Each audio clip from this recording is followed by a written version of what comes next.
Welcome to Unplanned Podnancy, the internet podcast internet. I'm Matt. I'm Chris. And Chris, what did you do this week and how was it? Well, last week I took a vacation, and it was nice. I sat around, didn't do much, played video games, and that was really about it. It was really relaxing, and I really needed it. That's fantastic. Yeah. Staycations are better than vacations. Staycations are amazing. When you get to the end of a vacation, you're like, I need a whole staycation to recuperate from my vacation. Yeah, okay. I don't want to get too far off tangent, but vacations are not relaxing. Yeah, that's how we end up with like 10-minute intros, is because you say something and then I'm like, about that. Let's just talk about that. No, I also had a vacation. Yeah. It wasn't a staycation. I went to Montana. It was great. I saw my aunt and uncle. They're great. The Missoula, Montana, fantastic place. It really is. Pretty great. I really like it. The nature's awesome. The city itself is awesome. If you ever have the chance to visit Missoula, Montana, fucking do it. Because I haven't found a bad thing to say about it. Oh. I've been there several times. If you love it so much, why don't you marry it? Because it's really expensive out there. And it would probably be an expensive wedding. Oh. With a lot of people. Fancy bitch. Yeah. Chris, what's our topic this week? Well, Matt, this week we're doing something that I am dubbing hashtag hot takes. Hashtag hot takes. Okay. It's a game. We're going to play a little bit of a game, and the concept's real simple. I'm nervous about this. I went on Twitter. I got 10 hot takes. Oh, okay. And I'm going to read one to you. And all you have to do is decide if you want to be for the hot take or against the hot take. And then we're going to have a little bit of a debate. Okay. All right. That's good, because I thought you were about to ask me for my hot takes, and I was like, let's not get canceled on the 15th episode. You're right. Also, just hashtag hot takes, not a good title for a segment. Hashtag hot take debates, way better. Oh, yeah. And that'll, rhymes and stuff. Yeah. Oh, hot take debates. Let me redo that. Let me redo that song. Hashtag hot take debates. Yeah. All right, Matt. First hot take, and you get to choose the pro or the con or the negative. Is it pro and negative for debate? Doesn't matter. For or against. And then at the end of this, after we have this debate, we'll actually say our real stance on it. That way, we have some clarification. Wait, so you have to pick? We have to pick opposing sides, like a debate. Yes, like a debate team. Yep. Okay. All right, you ready? So, should we take turns getting to choose first? Nah, it doesn't matter. Okay. Hey, it's fine that you choose first. All right. So, first hot take: chocolate cake is bad. I'm in favor of this one. I'll argue for this one. All right, and so I will argue against chocolate cake is bad. And I think the pro of the stance should always go first, so that would put you first. Okay, fair enough. All right, chocolate cake is bad because cake is bad. And let me clarify a little bit. Most cake is bad. Uh-huh. I've had cake before, at a wedding that's done really well. I had a friend who had a wedding not that long ago, and they had cookie dough cake, and it was really moist, and it was good, but it was an exception. Most of the time, cake is just dry, and doesn't taste like anything. There are a million better baked goods than cake. Donuts are better than cake. Croissants are better than cake.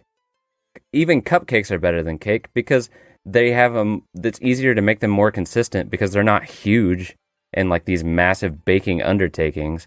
And then on top of that, chocolate just makes it worse. I feel like chocolate cake is usually worse than vanilla or wedding cake. And I don't know if that's because of the chocolate. I don't know if the chocolate makes it worse and makes it dry, or if the chocolatey taste when you have a dry cake and when you bite into something chocolatey, like a chocolate bar or something, or fudge or something, you're expecting a certain degree of moistness that just is not there with most cakes.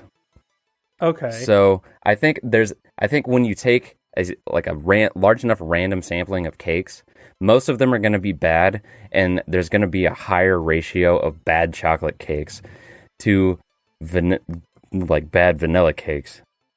Well, okay. My opponent would base his entire argument on cakes being dry, but not all cakes are dry. He admitted this himself. He said that he had a good cake. So not all cakes are dry. It depends who makes the cake. So I think your argument that cakes are dry, really, that's all about who makes the cake and That's who fair. is the confectioner or the baker themselves. In terms of chocolate cake, who doesn't like chocolate? Everyone loves chocolate. Comes from a bean. It's delicious. It makes cocoa drinks, chocolate protein drinks. Chocolate is in everything. It represents Valentine's Day. Chocolate is the treat of love. I think that chocolate cake is the most superior cake because not only do people in general love sweets, people love bread. And what is cake if not sweet bread?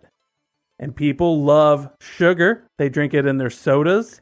They put it in their coffee. And frosting is made of sugar. You add chocolate to that, which everyone loves for special occasions, and you just have a delicious chocolatey goodness cake. And if it's made correctly, and I will give you the point that some cakes are not made well, and they are not moist, and they are incredibly dry.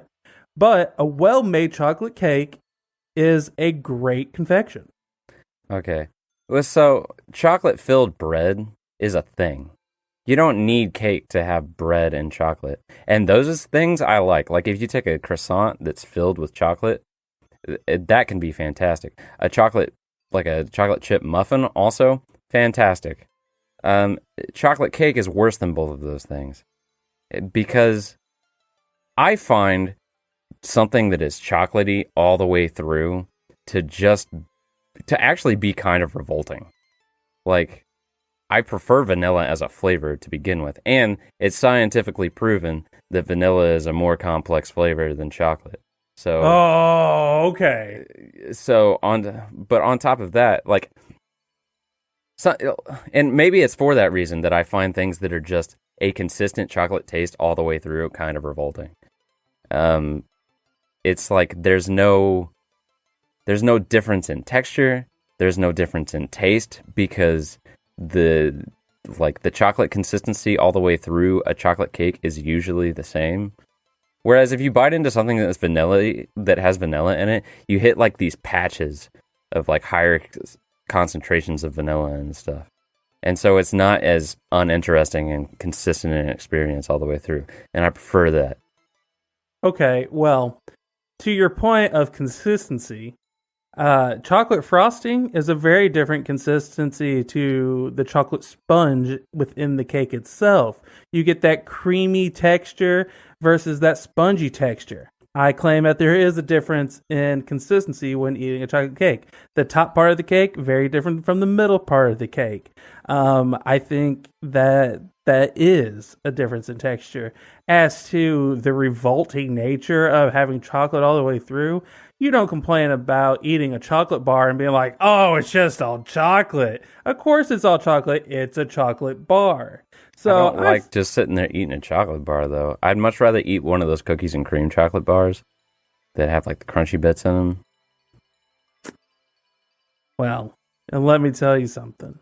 I've got to say that chocolate cake is a great cake that deserves to be served on birthdays, and it should be the birthday flavor, not birthday flavor. What is birthday flavor? Chocolate cake is the superior flavored cake.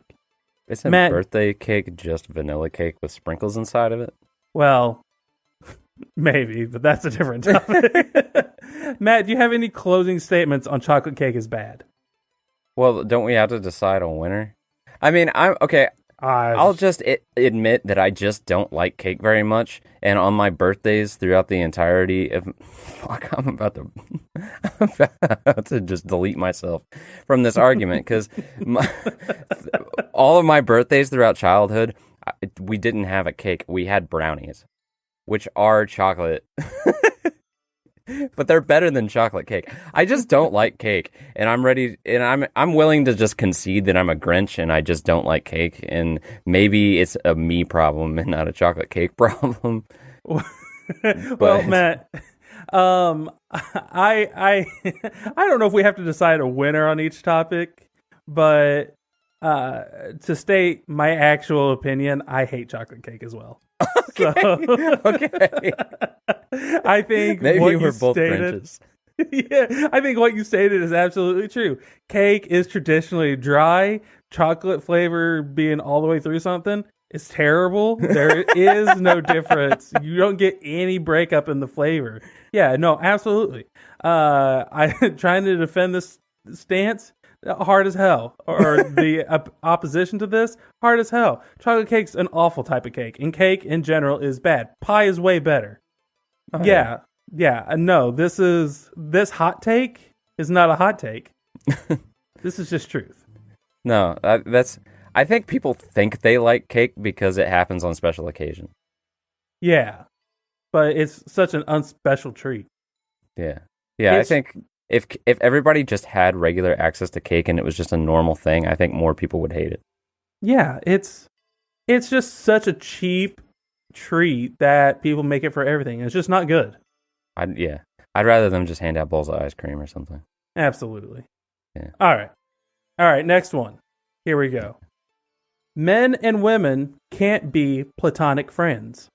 Or, let me say that again because I think I said friends wrong. Men and women can't be platonic friends. Do you want to take the stance against that or for that? Oh, God. Against. You're going to be against men and women. I'm going to be against that statement, yeah. Okay, so I'm gonna be pro men and women can't be platonic friends. All right. All right, so I don't think men and women can be platonic friends. I think whenever a man and a woman that get together and spend time around each other, they will eventually find some kind of mutual attraction to each other. All you have to do is look at TV shows like Friends, where they all started as friends, but 4 of them ended up together out of 6. That right there is sitcom proof that people can't be platonic friends. I think unless the man or the woman are already in a relationship, that it's going to end up getting somewhat awkward sometimes, and you're going to find one person or the other is going to find themselves attracted to the other person, and things are just going to get hot and steamy. Yeah, I don't think that men and women can be friends without getting sexy. Okay. You set me up for an easy win here, because I could go on and make a bunch of different arguments about this, but I think the easiest, most cut and dry argument is gay men and gay women. All men aren't necessarily attracted to women, and all women aren't necessarily attracted to men. And lots of gay dudes have lots of female friends, and I think that's all that has to be said. I think we should move on to another topic. Yeah, I don't agree with this topic. I think that one's kind of really narrow-minded, and I think you pointed that out perfectly. Yeah, in situations with gay women and gay men, that is definitely a very obvious exception to it. And I just think in general that this just isn't true. I think there's an inkling of truth in there, in that like a lot of close relationships end up going further, and Sure. that it's more difficult to have a close relationship with somebody of the opposite sex as long as you're both heterosexual, but it's not impossible by any means. I know people that have had lifelong friends of the opposite sex. Yeah, Who absolutely. are both. Yeah, it's just bullshit. Yeah, I definitely think that, like what you said, anytime you're exposed to people for a long period of time, you will grow affectionate toward that person. Right. Just in general, but that goes for men with men, women with women, opposite genders. You do get a sense of affection for each other, but that affection doesn't necessarily have to be physical attraction. You will become more accustomed to their features and find their features more appealing because you spend time around those features, but that doesn't necessarily mean it's going to lead to physical acts of getting down. Physical acts of getting down. No. Yeah. So I think that this one's pretty outlandish in general, and this hot take has no legs to stand on. No, it's a hot take, and it's a stupid take. It's a stupid take. All right, moving on. Winter and summer suck. Spring is the only good season. I'm arguing against this one too. Okay, I will argue for this, so I will go first. Winter and summer do suck. Winter is too fucking cold, and summer is too fucking hot. There are no benefits to summer and winter. They're awful. Winter hits, you're like, oh, I gotta run the heater all fucking season long. It's gonna cost me more money to keep my house warm so I don't freeze to death. When you go outside, you have to shovel snow off your car. You have to shovel your driveway. You've got to drive slower. You've got to salt your walkways. Winter is a pain in the ass. Just putting on the amount of clothes to stay warm when you go outside is a hassle. And then you get outside and you're wearing all these layers to stay warm. Your face is still fucking cold, but then your feet and like balls start to sweat because you're wearing too much clothing. So now you're hot in the taint, but you got a cold face and you just want to put your face in your own taint, and it's awful. You want nothing more to be inside, but even inside, it's either too hot or too cold because the temperature never gets quite right. Summer, on the opposite end. Same deal. You want to go outside? Well, guess what? The sun's beating down and your skin's going to get burned if you have no layers on covering your skin. But you don't want to wear layers because it's 102 degrees out and you don't want to sweat your ass off.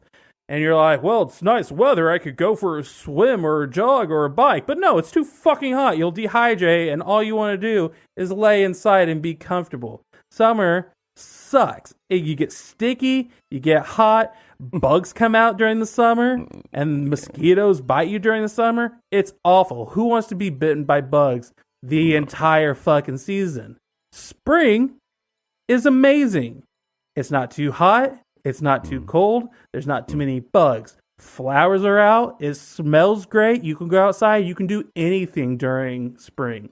Can you go mountain boarding? Sure can. If you go to the right areas of the United States or other parts of the world, you can go swimming. Spring is amazing. Okay. All right. Some of the points that you made were valid. Okay. I will start off by saying that unless you're in school and you don't have a job, summer is terrible. It's fucking terrible. There's nothing good about summer. I hate summer. It is hot. Especially in the South, like in the southern United States or in like the southern parts of the Midwest, summer's fucking terrible. It's humid. You walk outside, you immediately start sweating. You got gooch sweat going on. Like 3 hours into your day, even if you showered at the beginning of the day, your ball sack is smelling. It's terrible. And like you said, bugs come out. They start biting you. The only good thing about summer, in my opinion, the only good thing about summer is that the sun is out longer and you have more daylight hours to do things if you need to do things outside. That's about it. But we've already been over in a previous episode that both of us prefer darkness anyway, so it's even arguable if that's a benefit. No, summer sucks. It's too hot. Yeah, summer does suck. So I'll agree there. Where this argument falls apart for me is there's a couple of places where this argument falls apart for me. Winter doesn't suck. The snow can be annoying. That's for sure. If you got to go to work and your car's parked outside, then you got to go outside and you got to scrape out off your windshield and shit, like you were saying. That's a fair argument. But Christmas comes in winter. And if you don't like Christmas, you're just a Grinch. Or you just have too many kids in your family that you have to buy presents for, and it's just a really stressful time of year because of that. And I'll concede to that, but that's your problem, not mine. I think Christmas is a good time of year. I think that the snow, as long as you don't have any place to be, is fun. You get to make snowmen. You get to sled outside. You get to hang out inside next to the fireplace and look out the window at the white shit falling from the sky. I think winter is good. Actually, there's three. Now that I think about it, there's three places where I think this hot take breaks down. The second place that this hot take breaks down is spring sucks too. Because the weather is decent. Like, that argument stands. You can go outside and not be too hot, not be too cold. You don't have to put on like 50 layers to go outside and be comfortable. The place where spring sucks is the allergies. Oh my god, the pollen and shit. Having to deal with that crap, it's annoying. Also, spring cleaning. Now, spring is where everything is starting to wake up, and you're like, man, now I have to do things now. Where I've been hibernating all winter. I think that winter is better than spring, just because. Well, a lot of because I like to hang out inside. So, I don't like dealing with the allergies of spring. Nothing fun happens in spring either. Easter's a bullshit holiday. Easter sucks. But Matt, you can get an Easter basket on Easter. Oh my fucking god.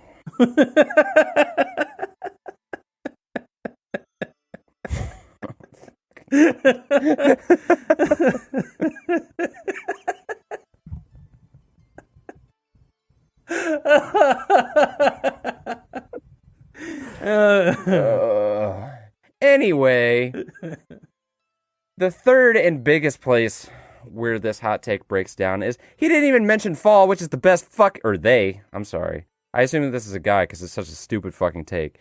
They didn't even mention fall because fall is the best season. Everything about fall is amazing. The weather is nice. The leaves are turning colors, so the outside looks pretty. It's not cold enough that you have to start worrying about snow and shit yet. So you don't have to worry about shoveling off your driveway. But you also don't have to worry about going outside into the gooch stank. And fall clothes are the best clothes. There's no more fashionable time of year than fall. You get to wear scarves. You get to wear light jackets. Just look at any fall season catalog. There's so much cool fashion. And also, Halloween's dope. Pumpkins are dope. In September, the pumpkin spice shit starts coming out. And people who say that they don't like pumpkin spice shit are just biased because they're like, oh, that's a sorority girl, basic white bitch thing. No, fuck you. Pumpkin spice shit's awesome. Pumpkin smelling shit is awesome. Everything about fall is amazing. And it's the best season. And so, therefore, this is a stupid take. Well, Matt, the thing is, you said, hey, you already conceded that summer does suck. And I hear your points about winter, and Christmas is an amazing holiday, but is that enough to redeem winter? I don't know. In terms of spring and allergies, not everyone has allergies, so maybe that's a get over it. Just take your inhaler and your EpiPen and buck the fuck up, sunshine.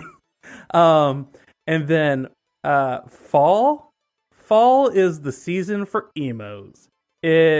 Fall is when everything dies, and the smell of fall is just the smell of death. It's things dying. Death is beautiful. People who love fall love the smell of death. And again, Halloween. People who love Halloween probably big old emos. So yeah, I guess if you want to say, I guess how is that an argument for something being bad? Emos like it, and therefore it must be bad. What argument is that? It's just emos. Emos are the only people who love fall. No. Then pumpkin spice. Everyone's tired of it. Everyone's had it. You've drank it. You've ate it. It's in everything. You want to have pumpkin spice cereal, pumpkin spice coffee, pumpkin spice donuts, pumpkin spice cereal. Like, come on, we get it. It exists. And pumpkin spice people aren't tired of pumpkin. it. If people were tired of it, they'd stop selling these things. Tell Starbucks and Dunkin' Donuts that people are tired of pumpkin spice, and they're going to be like, nah, fuck you. We're going to start pumping that shit out in late August. The only reason they keep selling it is because people keep buying it because advertising tells them to. You want to be popular? Drink pumpkin spice. No, it's good. It's good. I buy a bunch of pumpkin spice shit in fall, and it lasts me. Like, in the summer, I'm still consuming leftover pumpkin spice things that I bought the last fall. Because I have a fuck ton of it. And it's good. It's good. You gotta understand. All right. Actual takes on this. No, I disagree with this. I don't. Well, winter and summer, not great. Summer does suck. Winter is okay. Winter's okay. Again, the holidays are really nice. I get a lot of time off work during the New Year and Christmas break. That's amazing. We didn't bring that up. It's winter break is fantastic. Spring is okay. It's temperate, but again, allergies really blow ass. Hate getting a stuffy nose just all fucking spring. That blows ass. Fall is amazing. Fall is the best season by far. Yeah. Because pumpkin spice is delicious. Yeah, it's amazing. It smells great too.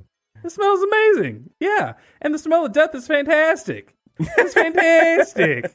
Fantastic. Like that first time in September where it starts to cool down a little bit and you walk outside and you smell that fall air starting to waft in. Oh man. It's so crisp. Such a sweet moment. Yeah. Oh fuck.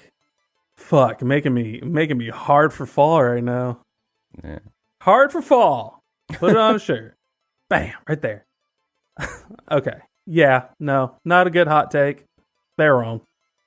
Yeah, they were wrong for sure. It's wrong. All right, Matt, next one.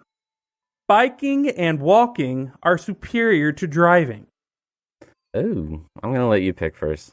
All right. I'm going to take the opposition on this one. You're going to say driving is better? Yep. Okay. Hit me with it. Oh, well, you're the pro. So oh, wait, no, right, yeah, okay. So, biking and walking are superior to driving because you get exercise, first and foremost. And I think that's probably where this person's coming from, is that if you bike and you walk, you get from point A to point B, and you've burned some calories, and you've built up some leg muscles, and so it's just generally better for your health. The second way that it's better than driving is that it's better for the environment. You're not burning fossil fuels to get from where you're going, or where you're coming from to where you're going. That's good, because I don't know if you've checked the news lately, but the heat waves are rolling in, and the situation with the climate is not only as bad as scientists have warned us for the last several decades that it was going to be, it's worse. Temperatures in places are hitting levels that they didn't think that they were going to be hitting until like 2040 or 2050. So everything that you've heard about the climate being bad, it's even worse than that, apparently. So that's a selling point to not driving your car. The third way that driving and walking is better, or I'm sorry, riding a bike and walking is better is that you slow down and you enjoy your surroundings. And you don't have to be stuck in traffic, honking at people, people honking at you. You don't have to navigate intersections. You don't have to pilot a 2-ton death trap that can kill people. It removes anxiety from your life. And then the fourth way that it's better is that, there doesn't have to be a road. You can just walk or bike places where there aren't roads. I mean, I guess you can drive where there are not roads, but if you take a car just like off into some random grass or something, you're probably going to get in trouble. And at the very least, people are going to look at you funny and wonder what the fuck's going on. But if you just take a bike off into some grass or walk off into some grass, unless you're trespassing and the person who owns the property cares about you trespassing, it's not a big deal. So that's the fourth way. And therefore, I think that it's better.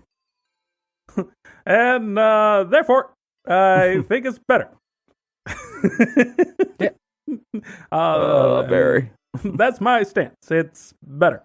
But that's just false. It's not better.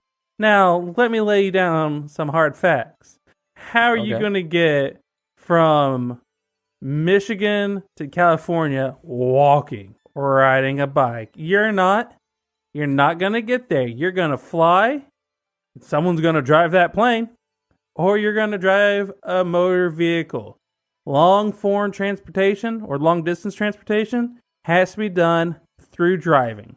Can't bike it, can't walk it. Maybe you could bike it, but that's going to take you a real long time and you're going to get real tired. Short distances. You could be like, hey, I want to go down the street and get lunch. And you're going to walk it and it's going to take you 30 minutes to get there. You could just hop in your car, be there in 5 minutes, get through the drive-thru, get home. Boom, bang, done. While you're driving, you can listen to music in your car. You can listen to podcasts while you're driving, such as Unplanned Podnancy. If you've never heard of it, maybe check it out.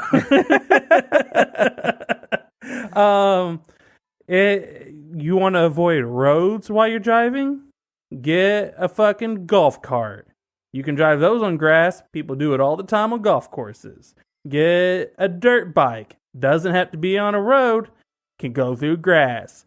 Motor vehicles were invented for a reason. It's because they are superior to manual transportation. Your legs going to get real tired biking. Your feet going to get real sore walking. You know what? You don't get sore driving. I mean, unless it's like you drive for a real long time and get like a butt sore. But hey, maybe stand up every once in a while. In the car? In the car. Just get in the back while you're just put that fucker on autopilot, hop in the back, lay down, stretch out your legs. Tesla's got you covered. Thanks, Elon. Thanks, Elon. Come to Chris's private island. Yeah. Real takes about this? I think we're both right. Oh, and I think it depends on the situation. Yeah, no, it's 100%. This is so extreme. It's ridiculous. Yeah. For short distances, if it's a distance that I can walk, and at least in 15 minutes or less, I would much prefer to walk. Yeah, because I was legit about driving being stressful. It is stressful. Oh, it is, yeah. For no reason. If you're just driving down the street, there's no point in doing it. Just fucking walk. Yeah. And then the exercise is a real point too. But yeah, if you're going long distances, it's just not feasible. Absolutely. Yeah. It's I think what this person was probably getting at was that for distances that are convenient to walk or ride a bike, that it's superior. And I don't think I disagree with that. I definitely I agree with that. And I think in terms of like relaxation and just slowing down and just enjoying your time, I definitely think that applies too. just going out for a walk or a bike ride is really therapeutic for the mind. It helps get some stress out because you're getting that exercise in, you're moving, you're seeing new things besides just like a static environment. Because when you're driving, you're just sitting in a car. Like it's still a static environment that's moving through the world, but when you're actually like walking or biking, you're moving through the world. It's really stress relieving.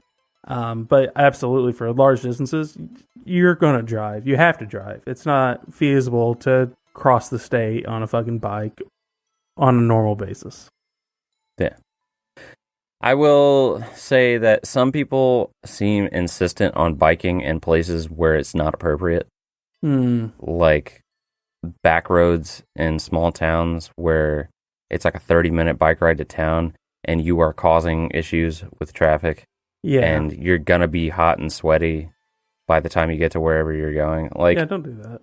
There are people who will argue that that's better, and like, okay, I guess, like if you're willing to do that for the sake of the planet or your fitness or whatever, okay. It annoys me that it fucks up traffic. And then those people will get up in arms about like, well, if you just did the same thing I was doing, then there wouldn't be any traffic to disrupt. Not all those cars that are passing you are going where you're going. They might be going 2 hours down the road or whatever, or hauling something that they couldn't carry on the back of a bicycle. Like, cyclists, there's a certain group of cyclists who annoy me. Just conform to my ways, and it will be fine. Yeah. No, I absolutely agree with you. Don't block traffic as a pedestrian or a biker. Don't do it. Not cool. Get off the fucking road. Yeah. All right. This next one is academia is not the most exploitative industry. I want to know the context for someone feeling like they needed to drop this hot take. Well, there is no context. Okay. Academia is not the most exploitative industry? Is that what you said? Yep. What is it exploiting? I guess that comes up in the argument, doesn't it? It sure does. Okay. I'll argue in favor of this one. Okay. Well, go ahead. Argue that academia is not the most exploitative industry. Well, I understand probably where this is coming from in the sense that, like, there are universities that take kids' money and give them a bullshit degree that is really worth nothing, and they get out in a bunch of debt and they have no future prospects. There are definitely industries that are more exploitative. I think we've all seen the protests against Hershey's and against Nike and the child labor that they use to build those products cheaply so that they can sell them to Americans for less than they otherwise could if they paid people a reasonable wage or a livable wage to make those products. Or, at the very least, they sell them at the same price point that they would otherwise sell them if they paid people a reasonable wage, but the executives and the companies get to take a higher cut of the profits because they pay child laborers and poverty level wages in poor countries to make those products for pennies on the dollar. And I think that's worse. That's just worse. I don't see any way that you can slice it that at least it's fucked up that some universities or that colleges sell people false hopes on something and take their money to basically give them something that is not of the same value that they made it out to be. I think, though, at least those universities are in some way doing what they promised. They're still giving you some sort of education, and you can make something of that if you want to. You can still learn something. Even if you're in some bullshit class, biology 101 or philosophy 101 or whatever, you can still make something out of it. I don't see any way that you can slice it that it's not fucked up that Nike pays poverty wages in poverty-stricken countries to make products that they could make through more expensive means somewhere else and probably sell at the same price point and still make money. I don't see that there's any way that you can slice it that's not fucked up. Well, Matt, while you are stating that child labor is more fucked up than what academia does, I would argue that what academia does is another form of child abuse. They take kids who are 16, 17 years old, force them to make a life decision about spending tens of thousands of dollars before they have any knowledge of what money is, and ask them to just give it up to come to their institutions. How is that not exploiting children? Sure seems like it to me. They're not adults. So what's worse, giving kids jobs for low wages or just robbing kids of their money? I don't know. One seems like they're benefiting the children in some sort of way, but maybe giving them a degree is a benefit, but it doesn't mean it's going to be a good degree, and it doesn't mean they're going to be able to use the degree. A lot of colleges will lure people in and be like, hey, come get your film degree. Guess how many of those people probably end up in film?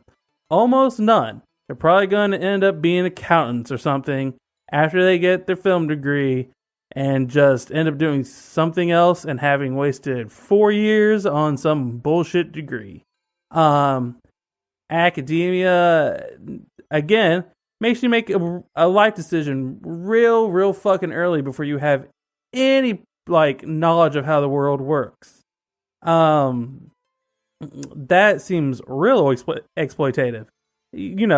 Just choose. Hey, you're 16, you're 17, just choose. Hey, just make a life decision. Go on, do it. That's fucked up. You know what? Nike, those other places that use child labor, at least they're still making shoes that you can wear, and that will work. Is that any benefit to the kids? They get a paycheck. Before I say any of that, I hear your argument. I hear your argument wholeheartedly, and I will raise you the military. Hey, kid who's 16 or 17 years old, we have this program called the ROTC where you can sign up to get shot at for 4 years and maybe not only end up on the other side of 4 years in insurmountable amounts of debt with no real experience gained. Maybe you'll just be dead. Wouldn't that be great? Hey now, the thing is, the military, they pay. You get out of the military, you get to retire at the age of 42. That's real early retirement. They fund your children's schooling. You know why they fund your children's schooling? Because academia is exploitative. You might end up in a situation where you can retire real early if you're lucky to get out without psychological issues, without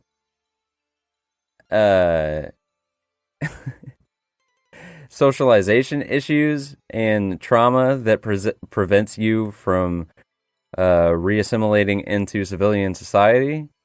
And then you just get abandoned by your country and the people that you served or that you thought you were serving. And this argument may come across, there will be people who will be offended by this argument. I'm certain of that. Yeah. I don't I don't have anything against career-long military people or people who have joined the military at all. I think to some degree what the military is important. I think that the way the U.S. does military is exploitative of young adults, and I don't. I think that's worse than academia. I just think it is. I think there are lots of kids who didn't have better prospects, who they swooped into some high school and signed them up to carry a gun and get shot at and take them away from their family, and those kids deserve better. And again, you're going to have a hard time convincing me that putting kids in a classroom and making them pay money for something that's not going to be that useful is much worse than that. I don't. But academia. But academia puts kids in dorm rooms, and where they are exposed to drugs and drinking, and they don't do much. I got nothing. Yeah. Not. We haven't been doing this, but I give up on this one. I can't. I can't pretend that academia is the most exploitative, because it's not. And just for clarification, the whole child labor thing is way different. Child labor is way worse than taking advantage of young adults. Oh, yeah. Taking advantage of young adults is bad, but making 4-year-olds make shoes is way worse. Oh, yeah. 100%. Oh, yeah. Oh, yeah. Oh, yeah. That's pretty fucked up, isn't it? Gotta say, that's not right. All right, Matt, how's one more sound to you? That sounds great. All right, we've got a choice of a few here.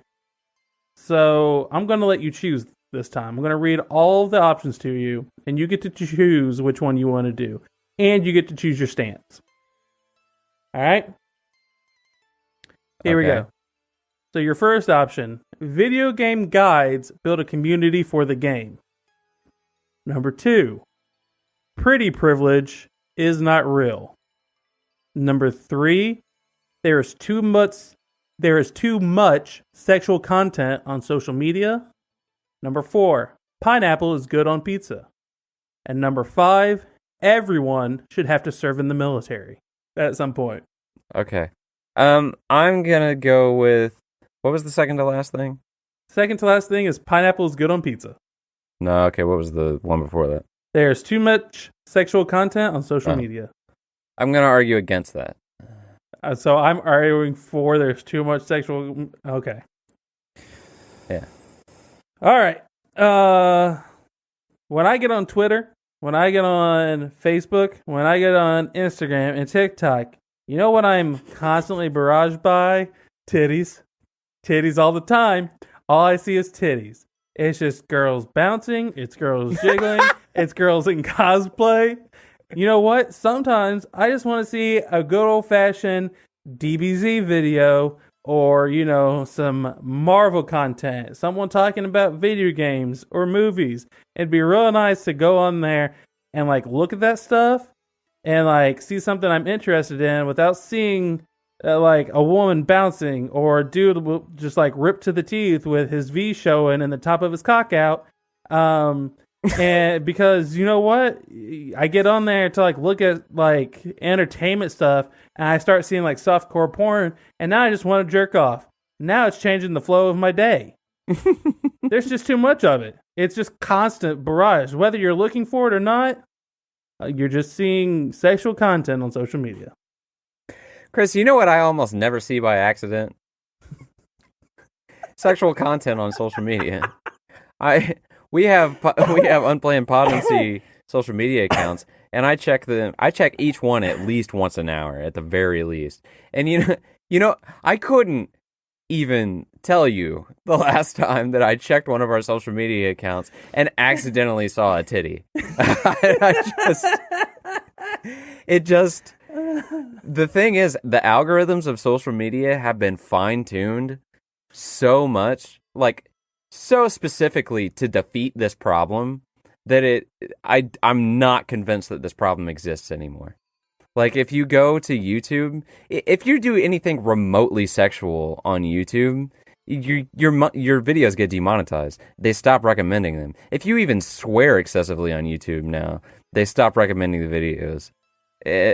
I have seen sexual content on Twitter and stuff, but it has almost always been because I landed there from somewhere else.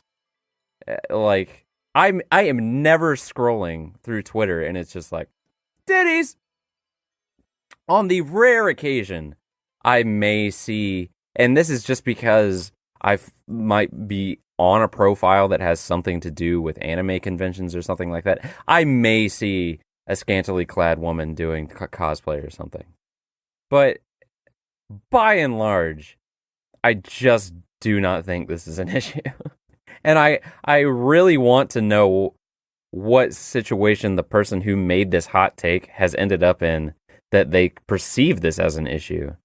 Because they have to have done something by their own accord or be following someone who is causing this issue for them.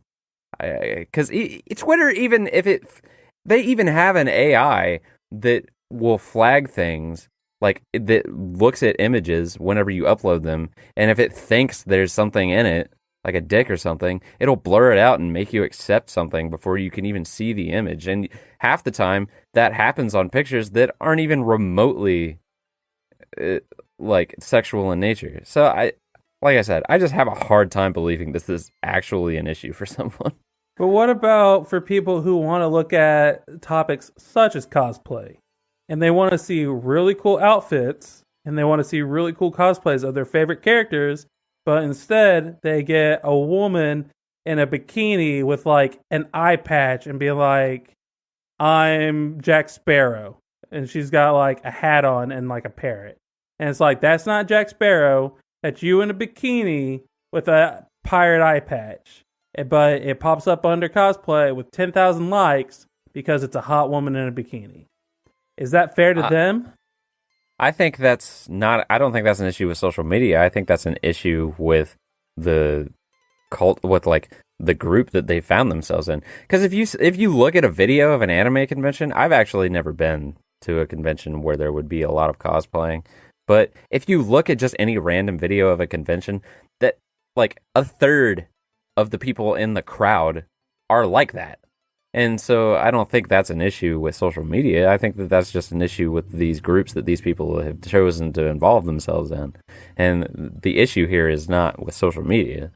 But what about with things like Twitch, where hot tub streaming became a thing that got a lot of viewers, where bikini streams got a lot of viewers? Titty streamers were a thing in the earlier 2000s that Twitch had to actively fight. Is that not an issue where young adolescent teens get on Twitch and see sexual content being basically advertised to them? Okay, so now I think we have to get into what is causing the issue and why the sexual content is an issue. And is the sexual content an issue? The only reason is that I can think of is the reason that you just said, that minors or young people may end up on the social media and accidentally be exposed to this stuff or have too easy of access to this stuff. And because if you're an adult, like if you're a functional adult, then just don't watch it. Like, don't click on it. Just do something else. And so I have a hard time believing that that's a real issue. You have an issue with your self-control if that's an issue. But if you think that there's an issue with young people being exposed to it, I think that the issue of young people using social media goes beyond that. I don't think the sexual content on social media is the issue. I think if letting people who are too young to be exposed to sexual content have unsupervised access to social media is a bigger problem to me than the sexual content that they might be exposed to. But because Matt, what if they just want to communicate with their friends? Then they can do it the way that we did it before social media was a thing. They can call their friends, they can text their friends, they can go see their friends if they live close enough. And I think that's a healthier method of interaction than social media is. Social media by itself, I think, is way more dangerous than sexual content of like, period. Because horny teenage kids are going to be horny teenage kids. It doesn't matter. They're going to class all day staring at other kids' tits and butts and stuff, and they don't even have to be out in the open for that to happen. That's just being a teenager. Like, I think the damage that social media does in having just unrestricted access to constant entertainment, whether it be of a sexual nature or not, is way more harmful to kids than seeing titties. Like, 100%. So, Yeah. At this point, I don't think I can fight for this stance anymore because it's absolutely. I agree with you. I don't think it's an issue of too much sexual content on social media. It's what social media is in general. I think that can be a problem. As to the point of this hot take, yeah, I don't know how you're seeing a lot of sexual content if you're not looking up sexual content. Twitch is a place where that can happen, but again, you might see a thumbnail. Okay, don't click on it. I think Twitter, Instagram, I think TikTok is probably the one that may be the largest issue, where you have a new account and you're just scrolling through and it's exposed to you, just like a girl dancing. But as long as you don't like those videos and you just scroll past them, TikTok will stop showing them to you. They feed you the stuff that you comment on and the stuff that you like and interact with.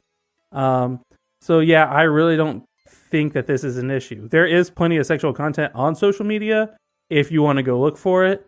But I don't think that those platforms are just exposing it to people willy-nilly. No, absolutely not. Yeah. Yeah, if you're this person and youth are concerned about the amount of sexual content on social media because you're afraid that your kids might see it, stop letting your kids have unsupervised access to social media. It's not good for them. It gives them an unrealistic view of the world. It's not good for their mental health. No. And I think lots and lots of studies are coming out that reinforce this.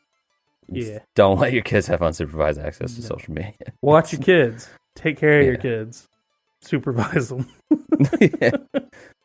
Well, Matt, that is hashtag hot take debate.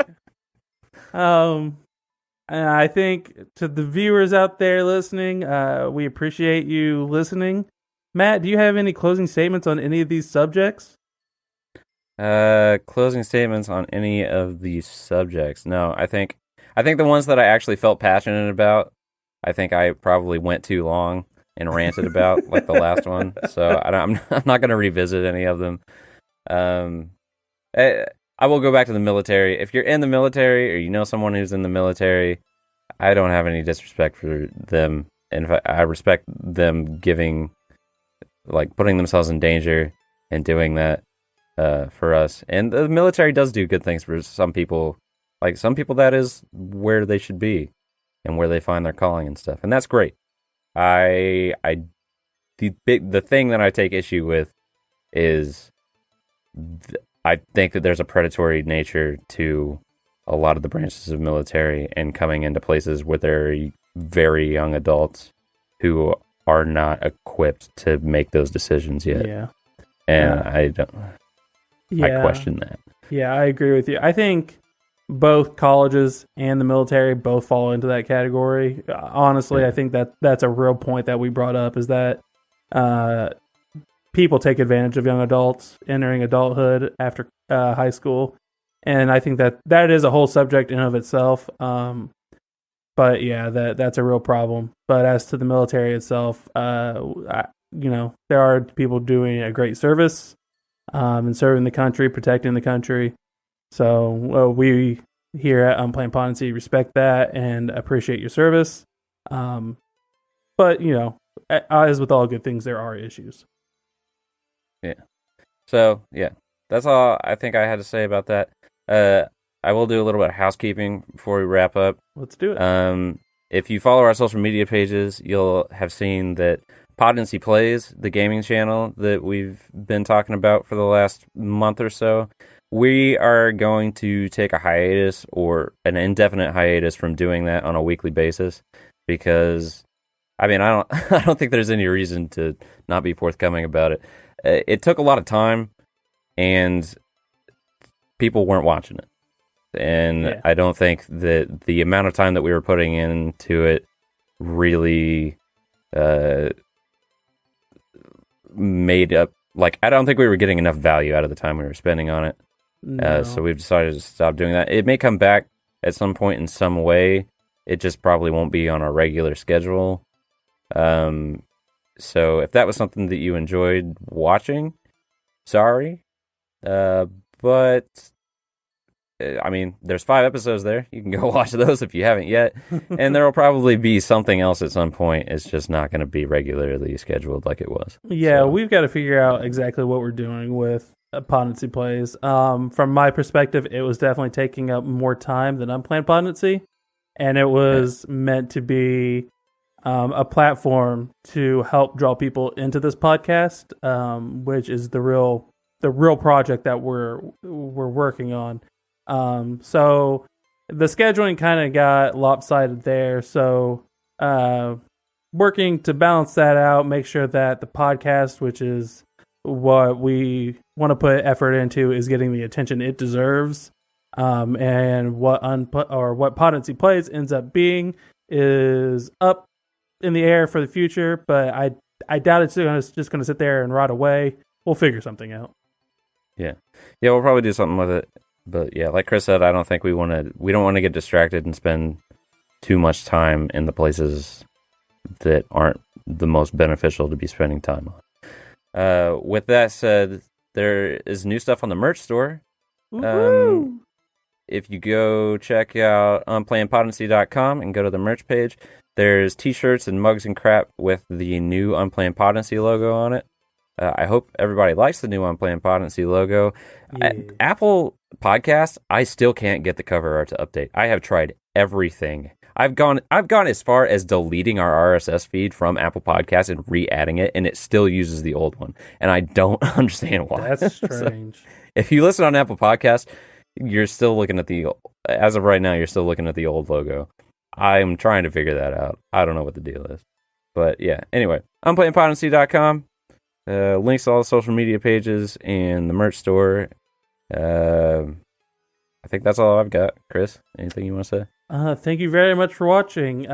We know that more people are tuning in, and we really appreciate it. It's awesome that you're listening and enjoying the content. So thank you very much. It means a great deal to us. Yeah, people have been listening. And go follow the Twitter, because the Instagram, whenever we post things to Instagram, like, it gets several likes from different people who, I mean, some of them are people that we know, and some of them aren't people that we know personally. Yeah. But the Twitter just gets like absolutely no love at all. Yeah. So if you follow on Instagram and you listen to this or something, go follow the Twitter if you have one, because it's lonely and sad over there. All right. Thank you very much for listening, and we'll talk to you next time. Yeah. Bye. Bye.